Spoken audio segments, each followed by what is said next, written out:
आशुतोष जी, वो कह रही हैं आप जैसे लोग कहते रह जाएंगे कांग्रेस खत्म हो रही है, लेकिन कांग्रेस खत्म नहीं होगी। बोलिए फटाफट, उसके बाद महेंद्र सिंह खेड़ी आ गए, उनसे बात करेंगे। देखिए, रागिनी जी ने अपनी बात पे खुद ही मान लिया कि एक जमाने में कांग्रेस पार्टी वटवृक्ष हुआ करता था, अब बीज रह गया है।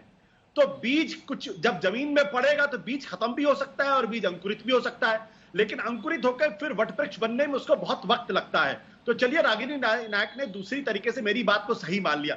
मैं दूसरी बात कह रहा हूं, मैं ये कह रहा हूं कि कांग्रेस आलाकमान आज की तारीख में पूरी तरीके से कमजोर हो चुका है। यह बात कांग्रेस जितनी जल्दी मान ले उतना अच्छा है। अन्यथा एक जमाना हुआ करता था जब राजीव गांधी का इशारा होता था और कर्नाटक के अंदर वीरेंद्र पाटिल की सरकार चली जाती थी जो बहुमत से चुने हुए थे, आंध्र प्रदेश के अंदर जो है चन्ना रेड्डी की सरकार चली जाती थी, और शरद पवार जैसे आदमी जो महाराष्ट्र के मुख्यमंत्री हुआ करते थे उनको दिल्ली भागकर राजीव गांधी के सामने समर्पण करना पड़ता था। तो वो कांग्रेस भी एक जमाना था, वो कांग्रेस का आलाकमान हुआ करता। आज वो स्थिति नहीं है।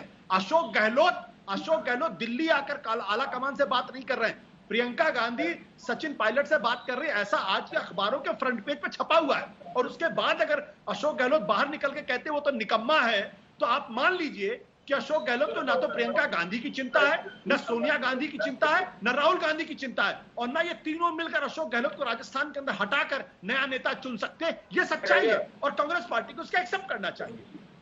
रागनी बोल लीजिए, फिर महेंद्र सिंह खेड़ी आ गए, सचिन पायलट के समर्थक हैं वो, उनसे बात करेंगे जरा। बोले रागनी।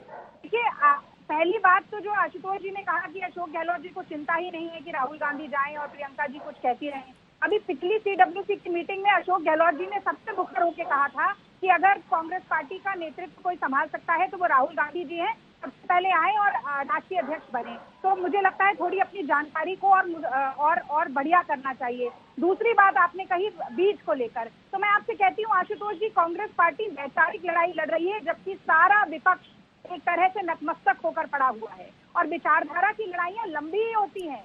हमारी मंजिल दूर हो सकती है, लेकिन कम से कम हम सही दिशा में कदम बढ़ा रहे हैं। विचारधारा की लड़ाई प्रतिद्वंदी से लड़नी है कि आपस में लड़ देनी है? तीसरी बात इन्होंने कहा कि ऐसा समय आता था कि भागते हुए जाते थे मुख्यमंत्री।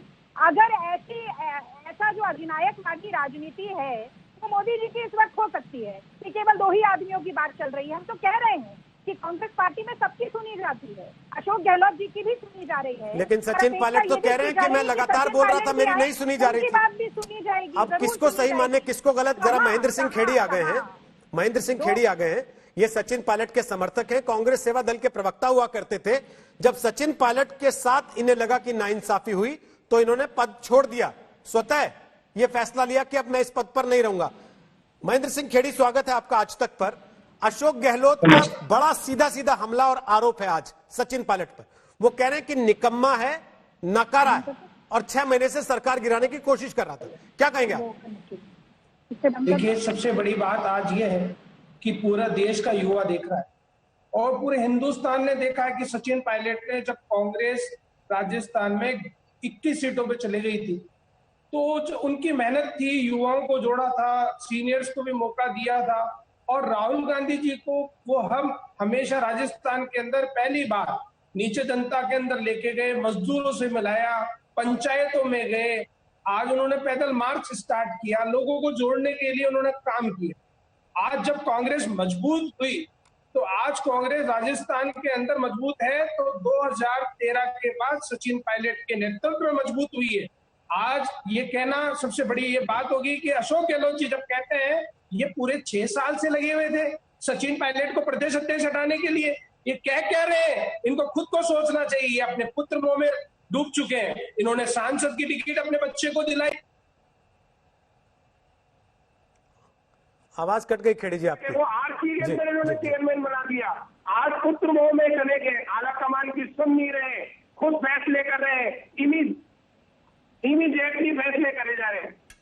नमस्कार, मैं हूं अंजना ओम कश्यप। हमें उम्मीद है ये वीडियो आपको पसंद आया होगा।